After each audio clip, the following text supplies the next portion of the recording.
सभी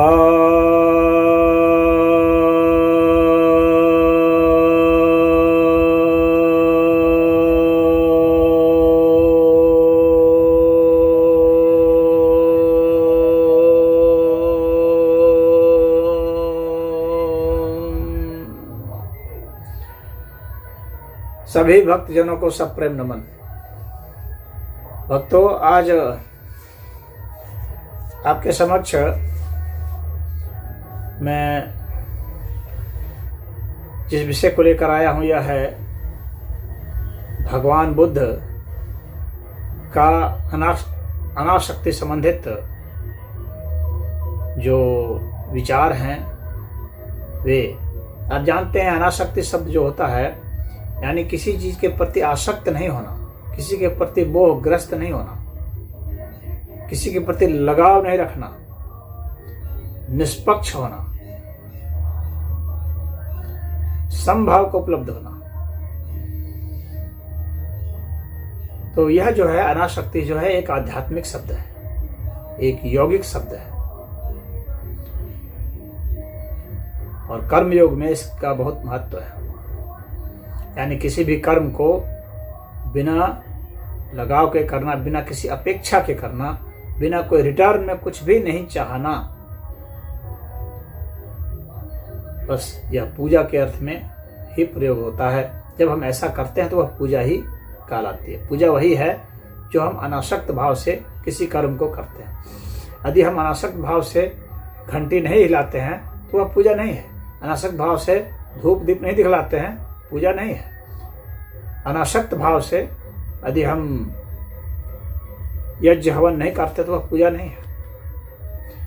पूजा तभी है जब हम उसे अनासक्त भाव से करते हैं, चाहे कुछ भी करते हो।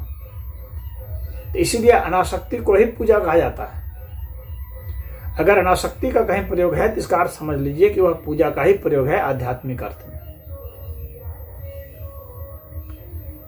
तो भगवान बुद्ध के विषय में कहा जाता था नास्तिक है। इसी के खंडन के अर्थ में ही मैं आपको इस अनासक्ति शब्द का भगवान बुद्ध के साथ जो संबंध है वह बतलाने जा रहा हूं। भगवान बुद्ध के विषय में बहुत मिथ्या प्रचार हम लोग के देश में है और इसके पीछे जो वामपंथी विचारधारा के जो लोग हैं, वे जो धर्म को मिटाना चाहते हैं, जो साधु संतों के विरोधी हैं, जो सनातन धर्म के विरोधी हैं, जो नास्तिकता जबरदस्ती थोपना चाहते हैं उस पर भी, जो कि वास्तव में आस्तिक हैं। वामपंथियों ने महात्मा बुद्ध को नास्तिक बता दिया, कबीर को नास्तिक बता दिया। धीरे धीरे ये तो सबको नास्तिक बना देंगे। हर आस्तिक को भी ये कहने लगेंगे कि नास्तिक है। यह इनकी मति है। तो आज हम उसको जानेंगे। इसके पहले भी मैंने आपको बताया था कि ऐसे भगवान बुद्ध का आत्मा संबंधित क्या कथन है, यज्ञ हवन के कैसे समर्थक थे, वे कैसे वेद के समर्थक थे, कैसे सनातन धर्म के समर्थक थे, कैसे पुनर्जन्म के समर्थक थे, कैसे वो आर्य को नस्ल नहीं मानते थे बल्कि श्रेष्ठ आध्यात्मिक अवस्था को आर्य कहते थे। किस तरह से वो इंद्र के, देवलोक के, यमराज के, इन सब के विषय में उनका क्या कथन है, तो सब मैंने आपको बताया है। ब्राह्मण किसे कहते हैं वह बताया, निर्वाण किसे कहते हैं, भगवान बुद्ध ने निर्वाण की बात की है वह बताया, भगवान बुद्ध ने योग संबंधित क्या किया था वह बताया, और समाधि के विषय में आपको बताया। तो भगवान बुद्ध के इन विषयों के जो मैंने वीडियो बनाया उसको आप जाके देखिए। इससे यही प्रमाणित होगा कि भगवान बुद्ध जो हैं सनातन धर्म के प्रबल समर्थक थे, और समर्थक ही नहीं थे बल्कि बहुत मतलब श्रेष्ठतम अवस्था में जो रखा जा सकता है सनातन धर्म की बातों को, वह वे थे। वैसे वे नायक थे। तो आज मैं अनासक्ति की बात कर रहा हूं। और आपने अगर गीता पढ़ी है और भगवान कृष्ण के उपदेश सुने हैं तो आपको पता होगा कि भगवान कृष्ण का सबसे ज्यादा जोर अनासक्ति पर ही था। वे अनासक्ति की बात करते थे। कुछ भी करना है अनासक्त भाव से करना है, ईश्वर को समर्पित करके करना है, अपना निहित स्वार्थ उसमें नहीं रखना है। ये भगवान कृष्ण का उपदेश था। और जाहिर सी बात है, जो भी आध्यात्मिक होगा, जो ही सनातन धर्म की बात करने वाला होगा, वह व्यक्ति अनासक्ति की बात अवश्य ही करेगा। तो आइए देखते हैं कि भगवान बुद्ध अनासक्ति की बात कहाँ से करते हैं, आसक्ति रहित अवस्था की बात कैसे करते हैं वे। तो हम लोग सुत्त निपात ग्रंथ, जो कि बहुत महत्वपूर्ण ग्रंथ है बौद्ध संप्रदाय का, तो उसके उरग सुत्तम नामक अध्याय के हम 17वीं गाथा में चलते हैं। इसमें कहा जा रहा है, यो निवर्णे पहाय पंच अनिघ्घो तृण कथं कथो विशल्लो सो भिक्षु जहाति और पारम ऊरगो जिणमिव तचम पुराणम। अर्थात जिस भिक्षु ने 5 निवर्णों अर्थात ढक्कनों को त्याग दिया है, जो निष्पाप है, संदेह रहित है, जिसके सांसारिक आसक्ति रूपी कांटे को जिसने सांसारिक आसक्ति रूपी कांटे को उखाड़ फेंका, वह सर्प की कैंचुली छोड़ने की भांति इस लोक और परलोक को छोड़ देता है। तो यहाँ लोक और परलोक का भी वीडियो मैंने बनाया हुआ है। तो यहाँ देखिए, आसक्ति रूपी कांटे को उखाड़ फेंकने की बात भगवान बुद्ध ने की है। अब इसके बाद हम आते हैं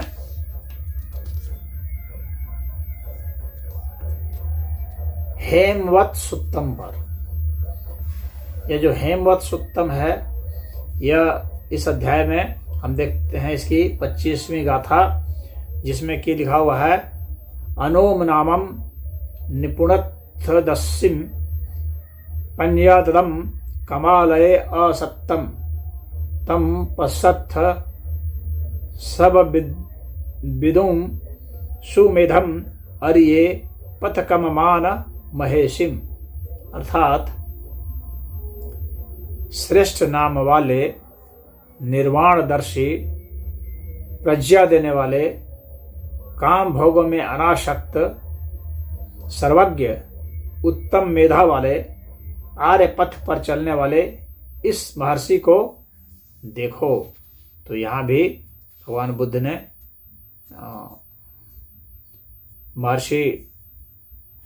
भगवान बुद्ध के संदर्भ में बात की गई है। भगवान बुद्ध को इंगित करके यह बात की गई है कि ऐसे अनासक्त और निर्वाणदर्शी आर्य पथ पर चलने वाले जो ये महान पुरुष हैं, इनको देखो।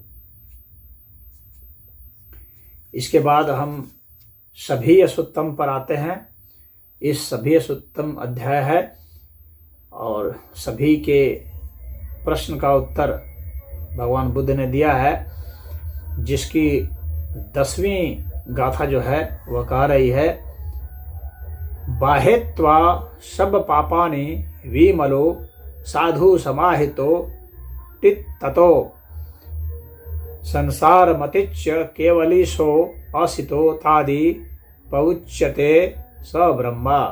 अर्थात जो सभी पापों को बहाकर विमल हो, साधु समाधिस्थ हो, स्थित आत्मा है, संसार पारंगत है, केवल्य हुआ, अनासक्त और स्थिर है, वह ब्रह्मा है। तो यहाँ भी ब्रह्मा की बात है और अनासक्त होने की बात है और स्थित आत्मा की बात है और समाधि की बात है। तो ये बहुत ही महत्वपूर्ण गाथा है। अब इसके बाद हम लोग आते हैं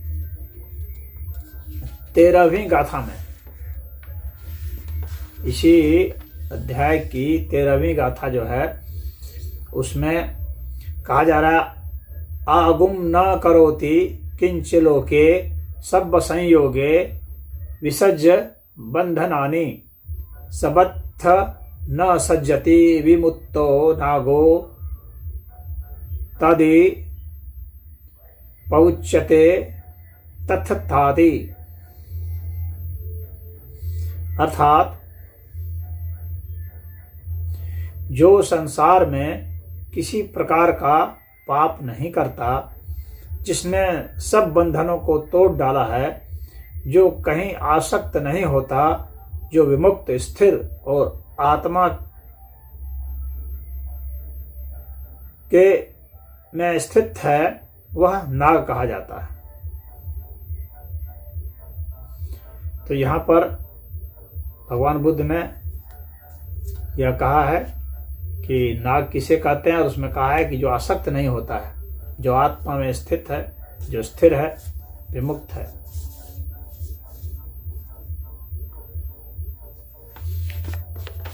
अब इसके बाद हम लोग आते हैं वासेठ सुत्तम, और इसमें वासेठ सुत्तम नामक अध्याय के 41वीं जो गाथा है उसको देखते हैं। इसमें कहा जा रहा है, आसायस् न विज्जन्ति अस्मिन् लोके परमिह च निराशयम् विसंयुक्तम तमहम ब्रूमि ब्राह्मणम। अर्थात इस लोक और परलोक के विषय में जिसकी आशाएं नहीं रह गई हैं, जो आशा रहित और आसक्ति रहित है, उसे मैं ब्राह्मण कहता हूँ। यहाँ ब्राह्मण की परिभाषा दी गई है और इसमें बताया गया है कि वो आशा रहित और आसक्ति रहित होना चाहिए। इसके बाद नालक सुत्तम नामक अध्याय में आते हैं, और नालक सुत्तम के यह 39वीं गाथा है। इस गाथा में कहा जा रहा है, अलीन चित्तो चस्या न चापि बहु चिंतये निरामगंधो असितो ब्रह्मचर्य परायणो। अर्थात आलस्य रहित चित्त वाला हो, बहुत चिंता न करे, क्लेश रहित और अनासक्त हो, ब्रह्मचर्य का पालन करे। तो यहाँ पर आसक्ति से मुक्त होने की बात कही है भगवान ने, और आलस्य को छोड़ने की बात कही है, ब्रह्मचर्य का पालन करने के लिए कहा है। और ये नास्तिक लोग नहीं कहते हैं ऐसा, जैसा कि वो वामपंथी इतिहासकार और सब हम लोग को सुनाते आ रहे हैं कि भगवान बुद्ध नास्तिक थे। अब इसके बाद हम लोग आते हैं द्वैतानुपश्यना सुत्तम नामक अध्याय में, और इस अध्याय के जो 18वीं गाथा है उसको देखते हैं। क्या इसमें कहा जा रहा है, एतम आदिनवम यत्वा तणहा दुःखस् संभवम वीततणहो अनादानो सतो भिक्षु परिभजेति। अर्थात तृष्णा के ही कारण दुख उत्पन्न होता है। इस दुष्परिणाम को जान भिक्षु को चाहिए कि वह तृष्णा रहित और आसक्ति रहित हो, स्मृति के साथ विचरण करे। तो यहाँ भिक्षु को क्या करना चाहिए उसका उपदेश भगवान ने दिया है, और कहा है कि आसक्ति रहित हो, तृष्णा रहित हो, और स्मृति के साथ, होश के साथ विचरण करे। इसके बाद हम लोग आते हैं दुट्ठक सुत्तम, और इसमें इसकी जो 7वीं गाथा है इसमें बताया जा रहा है, धोनश्च ही नत्थि कुहिच लोके पकपित्ता दिट्ठि भवाभवेषु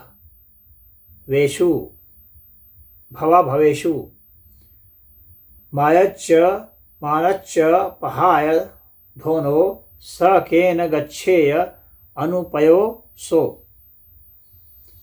इसका अर्थ है, शुद्ध व्यक्ति संसार में कहीं भी कल्पित दृष्टि नहीं रखता। वह शुद्ध व्यक्ति माया और अभिमान को त्याग कर फिर वह अनासक्त किस कारण विवाद में पड़े, अर्थात वह विवाद में नहीं पड़ता क्योंकि वह अनासक्त होता है और अभिमान को त्याग देता है। वह शुद्ध व्यक्ति माया को भी त्याग देता है। अब इसके बाद आपको जरासुत्तम नामक अध्याय में ले चलते हैं, जिसकी 8वीं गाथा कह रही है। सबत्थ मुनि अनिश्चितो न पियम कुब्बती नोपि अपीपयम, अर्थात मुनि सर्वथा अनासक्त होता है, न वह किसी को प्रिय बनाता है और न अप्रिय। मुनि के विषय बताते हैं कि मुनि जो है अनासक्त व्यक्ति होता है, उसको किसी को प्रिय और अप्रिय नहीं बनाता है। अब पूरा भेद सूत्तम नामक अध्याय में जो दूसरी गाथा है उसमें बताया जा रहा है। वीत तण हो पुरा भेदा पुब्बमंत मनीषि सत्तो बे मध्य नूप संख्यो तस्य नत्थि पुरे खत्म, अर्थात जो शरीर त्याग के पूर्व ही तृष्णा रहित हो गया है और जो भूत तथा भविष्य पर आश्रित नहीं है, जो वर्तमान पर भी आश्रित नहीं है, उसके लिए कहीं आसक्ति नहीं है। तो कहीं आसक्ति नहीं कब होगी? जब वह भूत और भविष्य और वर्तमान किसी पर भी आश्रित नहीं होगा और तृष्णा से रहित हो जाएगा।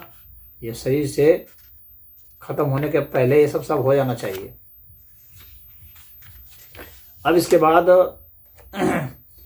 आपको परायण वग्गो नामक अध्याय में ले चलते हैं, जिसका कपमान व पुच्छा, कपमान जो पूछते हैं उस विषय पर है। और ये तीसरी गाथा है जिसमें कहा जा रहा है अकिंचन अनादनम एतम दीपम अनापरम निब्बानम इति नम ब्रूमि जरा मच्चु परिक्षयम, अर्थात अकिंचन और अनासक्ति ही वह द्वीप है, दूसरा नहीं।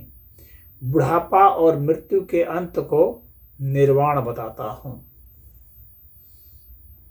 यानी यहाँ जरा नहीं है, जहाँ मृत्यु नहीं है उसको निर्वाण कह रहे हैं, और साथ में कह रहे हैं कि अकिंचन और अनासक्ति ही वह स्थान है, दूसरा नहीं जहाँ के निर्वाण संभव है। इसके बाद फिर बताते हैं जतु कणिमान व पुच्छा, यति कणिमान जो है वह पूछ रहे हैं, या और यही परायण वग्गो ही अध्याय है। तो इसकी जो तीसरी गाथा है तो इसमें बता रहे हैं कामेशु विदय गेधम नेक्षमम दट्ठु खेमतो उग्गहितम निरत्तम वा माते विजच्चत्थ किंचनम, अर्थात निष्कामता को कल्याण कर देखते हुए काम भोगों की आसक्ति को त्याग दो, तुम्हें अपनाने या त्यागने के लिए कुछ न रहे। तो काम भोग के प्रति जो आसक्ति है भगवान कह रहे हैं कि उसको त्याग दो और निष्काम भाव से कल्याणकारी मार्ग को चुनो और कल्याणकारी मार्ग में चलो। तो यह बता रहे हैं आसक्ति से मुक्ति की बात के लिए। अब इसके बाद हम आते हैं धम्मपद ग्रंथ में, जो कि बौद्ध संप्रदाय का महान ग्रंथ है। और इसका जो 15वां अध्याय है इसे सुख वग्गो भी कहा गया है। तो इसके इस 15वें अध्याय के तीसरी गाथा और धम्मपद की 199वीं गाथा है यह। इसमें बताया जा रहा है सुसुखम वत् जीवाम उस्सुकेषु अनुस्सुका उस्सकेषु मनुष्येषु विहराम अनुस्सुका, अर्थात आसक्त मनुष्यों में अनासक्त हो। अहो हम सुखपूर्वक जीवन बिता रहे हैं। आसक्त मनुष्यों के अनासक्त होकर हम विहार करते हैं। अर्थात ये जो संसार है इसमें जो सारे मनुष्य जो हैं वो आसक्त हैं, इनके बीच में तुम अनासक्त हो रहो, और तभी ऐसा जो है होगा कि तुम अनासक्त होकर के सुखपूर्वक जीवन बिता पाओगे। तो सुखपूर्वक जीवन बिताने का यह सूत्र देते हैं, यह उपाय बताते हैं कि अनासक्त होने पर ही सुखपूर्वक जीवन बिताया जा सकता है। अब ब्राह्मण वग्गो नामक गाथा है जो कि 26वीं गाथा है धम्मपद की। इसकी जो तीसरी गाथा है 26वां अध्याय है, 26वां अध्याय है सॉरी, ब्राह्मण वग्गो, इसकी जो तीसरी गाथा है जो कि 350वीं गाथा है धम्मपद की। इसमें कहा जा रहा है यश पारम अपारम वा पारापारम न विज्यति वितद्धरे विसंयुक्तम तमहम ब्रूमि ब्राह्मणम। यानी किसको ब्राह्मण कहते हैं उसकी परिभाषा यहाँ पर दी गई है, जिसमें बताया जा रहा है कि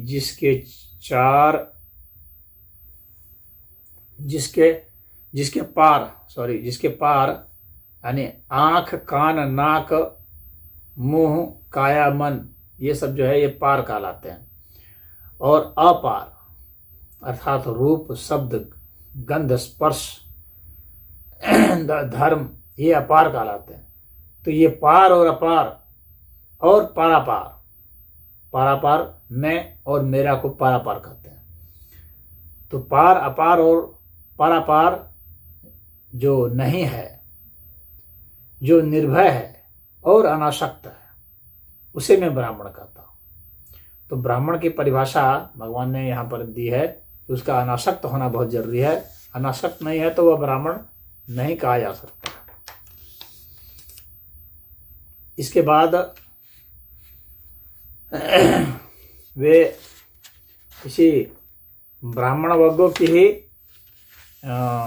37वीं गाथा जो कि धम्मपद की 419वीं गाथा है, इसमें कहते हैं च्युतिम यो वेदी सत्तानम उपपत्तिंच सब्बसो असत्तम सुगतम बुद्धम तमहम ब्रूमि ब्राह्मणम।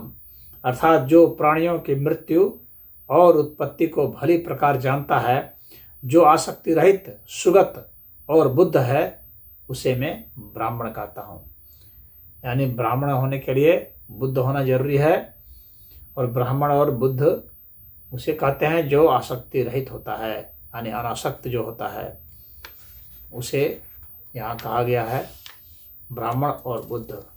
तो इस तरह से अनासक्ति के दृष्टांत मैंने आपको दिए ताकि आप समझ सकते हैं कि एक जगह कहीं नहीं, ये ग्रंथों में कई जगह इसका वर्णन है, और मैंने तो अभी सिर्फ 2 ग्रंथ बताए हैं। आप सभी ग्रंथों में इस तरह से देख सकते हैं। जो 2 मुख्य ग्रंथ मैंने चुने हैं उनसे आपको मैंने यह दृष्टांत दिया, यह समझाने के लिए कि अनासक्ति की बात भगवान बुद्ध ने कितने जोर शोर से कही है और किस संदर्भ में कही है, और अनिवार्य बताया है किसी के बुद्ध होने के लिए अनासक्त होना, किसी के ब्राह्मण होने के लिए अनासक्त होना, किसी के मुनि होने के लिए अनासक्त होना, किसी के नाग होने के लिए अनासक्त होना। इस तरह से जितने भी पद हैं भिक्षु होने के लिए, अरहत होने के लिए, सभी के लिए जो है यह जरूरी है कि वह अनासक्त हो। सुख पूर्वक जीने के लिए अनासक्ति चाहिए, निर्वाण के लिए अनासक्ति चाहिए, मोक्ष के लिए अनासक्ति चाहिए। तो आज इसमें इतना ही। उम्मीद है कि आप इस पर विचार करेंगे और जो भ्रम फैलाया जा रहा है उस भ्रम को दूर करने में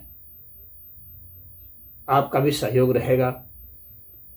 जो ऐसी बातें करते हैं बुद्ध से संदर्भ में कि वे नास्तिक हैं, तो उन्हें आप ये सब वीडियो आप दिखाएं, बताएं, ताकि ऐसे लोगों का जो गिरोह है